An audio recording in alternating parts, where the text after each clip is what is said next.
We've been talking to a lot of stakeholders, and one of which was the largest Nissan dealership here. And they said that they've got such a backlog of orders for Leafs right now as a result of the issues in Japan. And when consumers are coming into their lot, they're not interested in any kind of hybrid. They strictly want a full EV vehicle. And he's expecting that his sales, all electric vehicle sales, will represent at least maybe 50, even 60% within the next 2 years for him in the Bay Area. And I'm wondering if people aren't underestimating consumer demand as a result of the high price of gas and inflation and other pressures on consumers about the desire to switch to EV vehicles. Thank you. Let's go with that. You know, are these things, could you be surprised on the upside? Well, just to jump in, yes, Forrest? absolutely. Thank you. Coda differs from several of the Forrest folks on this Beanum. panel because we only produce an electric car company. We only produce an electric car. We're the only electric car from an electric car company.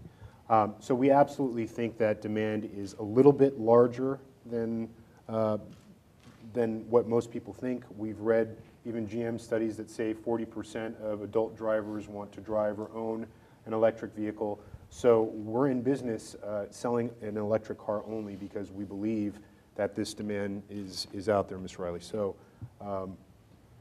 we think that there's great demand there. And I should also mention briefly that we invited someone from Nissan to be part of this. It didn't work out scheduling-wise, but we'll definitely have Nissan and other companies here as we continue this dialogue here at Climate One. Mike Robinson, could you be surprised on the upside? Well, sure. I think we want to be prepared for that, and we are making investments to be prepared for that in terms of having our manufacturing capacity able to make adjustments to the volumes that I talked about earlier. We've got a CEO that is driven to be able to do that. You know, quite frankly, we're all fierce competitors.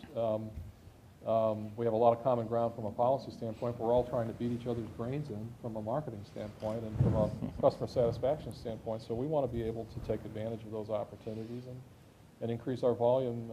And I do think there will be pockets, particularly in California, where the demand far exceeds the demand in other parts of the country, just because of the California consumer being different and you know, for all kinds of reasons. So I think it's possible. I hope Would that it be is. good for General Motors, given that I think you're selling, because of the huge cost of developing the Volt, you're not making money yet on the Volt, so you're going to be selling more of something that you're losing money on? It sounds like a cocktail party joke. To we're losing money on every one, but we'll make it up in volume. It depends on how you look at the investment. This is a long-term investment for us.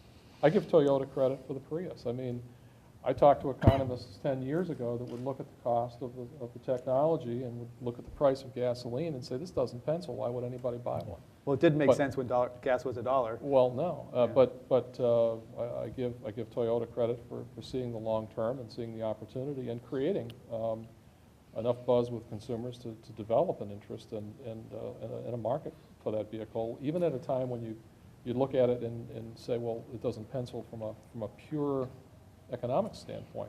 I think this is maybe not the same, but in a comparable kind of way, a long-term vision we have about the technology, and I think we want to be perceived as leaders, and I think we've got a good approach to the problem, solving the problem.